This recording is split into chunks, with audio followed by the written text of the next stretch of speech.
I had another dream about you. It felt so real. Sunday mornings, half-empty glass of water on the nightstand, the feel of the duvet. I don't even like duvets. You like duvets, and you have a really important secret to tell me. And by the time you finish it, in the dream,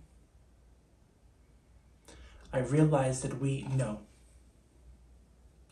not we, you. Suddenly, I'm you, and you are with them. And before I know it, I forget the secret you told me. I forget everything.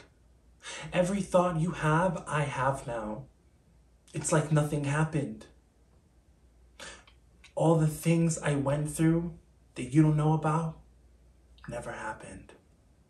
All of the moments of silence because both too little and too much had been said never happened. You know nothing of it.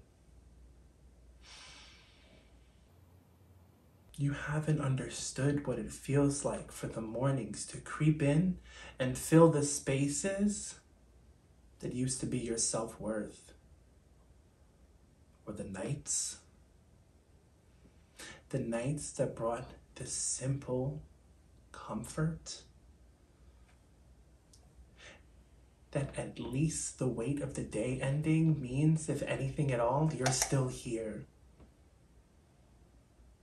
All of that gone. And now, it's just another Sunday morning.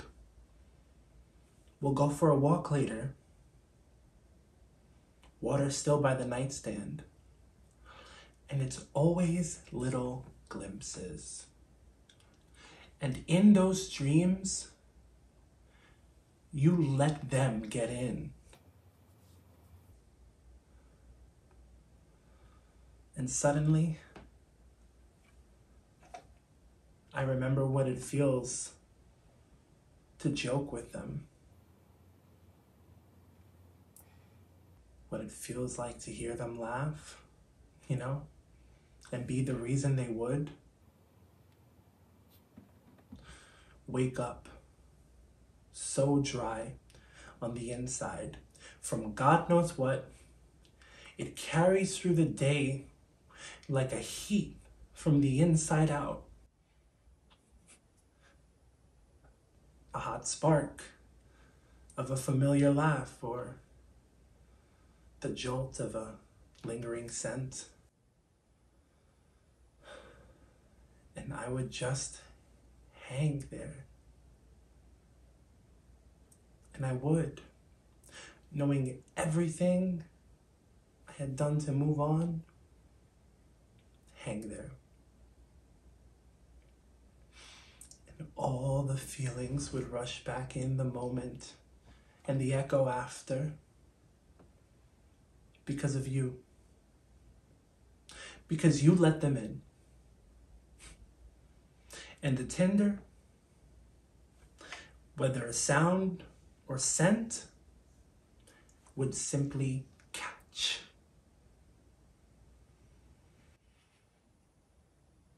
And for days, we would burn from the inside. I don't care how much of me I have to burn to never feel that anymore. Part of me burning is better than all of me. I can't let you exist. I don't care how long it takes. I'm sorry. It's not your fault. No.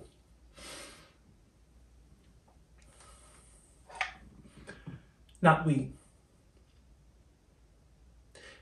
You loved them. And I'm not you.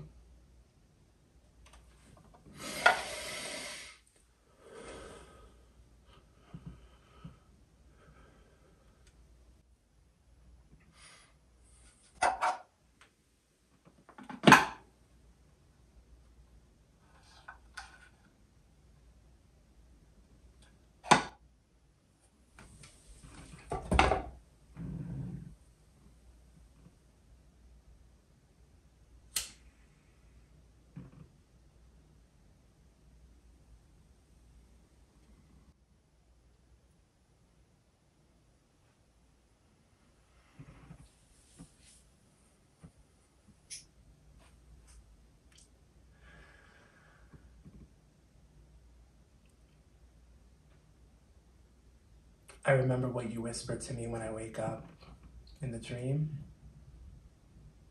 Every time. You told me that you were the parts of me I liked when I was with them. And that's true. That's why you had to burn.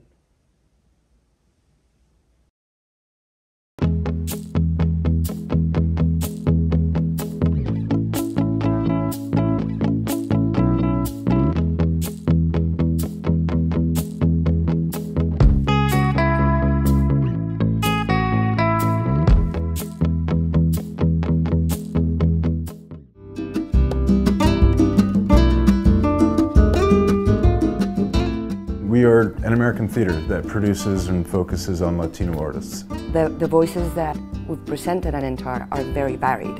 I don't think that you can speak of this type of play other than the playwrights happen to be Latino.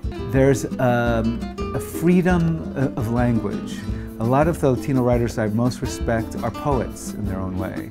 There's also a mixture of reality and unreality. You know, there's a kind of fuzzy membrane that separates the two, and Latino writers love to poke their fingers through that membrane. I was in high school theater and I read a lot of plays, and I started to be drawn to Latino voices, and a lot of the writers who were coming up, like in the 90s when I was a student, were fostered here. I try to approach each playwright with, what do you want to do, not what do you have for me. It's a much more friendly hand. People come here with, open hearts and open minds, wanting an experience. The people who come here are already primed for an adventure.